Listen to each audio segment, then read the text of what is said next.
Greetings and salutations once again, you magnanimous listener, you, and of course, faithful web viewer. Nivens here, weekly rock wind up upon us, and let's just jump right in with Axl Rose.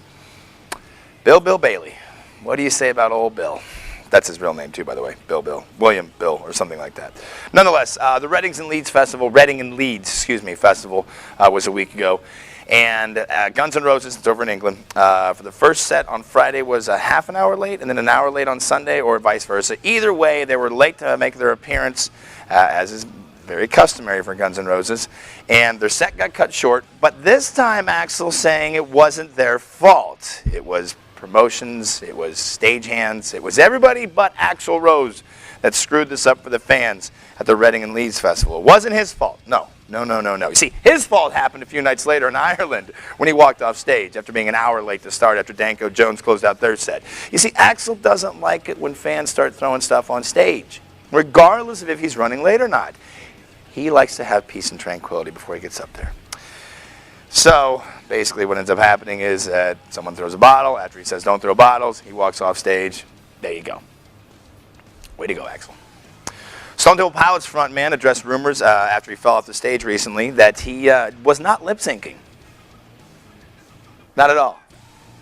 He was able to maintain the note after he was falling off stage.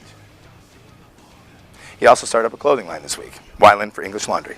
Look at that probably at your local Macy's. I'm not really sure where it's going to be.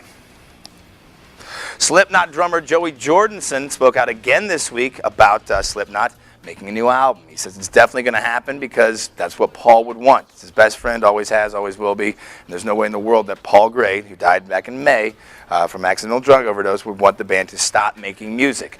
Does that mean they're going to recruit a new bassist for all you bassists out there? More than likely, no, because there's like 8 guys that play guitar in Slipknot. One of them's going to go ahead and just pick up the bass, and they'll move forward in that direction.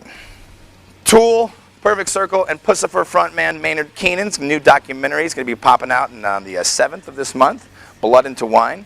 As many of you know, Maynard's got his own vineyard, and he grows his own wine and does that whole thing, so keep an eye out for that. Going to have a lot of behind-the-scenes footage, and a lot of people really digging on this documentary. I haven't seen it yet personally, but I suspect I'll get it when it comes out on DVD this week.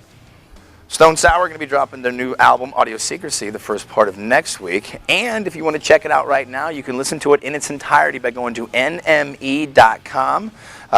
You can sample every single song, front to back, link to link. Those guys also did a show this week in Webster Hall in New York City. Real intimate setting from a friend of mine on the inside. Said about 300 people there, but absolutely amazing. And he suspects that the new album, Audio Secrecy, is just going to blow up the charts. So if you're a Stone Sour fan, keep an eye out for that. And as we wrap up the weekly rock wind-up, new stuff dropped this week from 10 Years, Feeding the Wolves, Papa Roach's Time for Annihilation, which has 5 new tracks, and then everything else is also live on this album. Of course, P. Roach is going to be here in October. Tickets and info can be found right here on the website. And Disturbed's Asylum finally drops. Probably going to break #1 in the Billboard 200, which will give them 4 CDs in a row debuting at #1. So congratulations to Disturbed on that. Thanks again for watching. Thanks again for tuning in. I'm Nivens. Until next time, see you.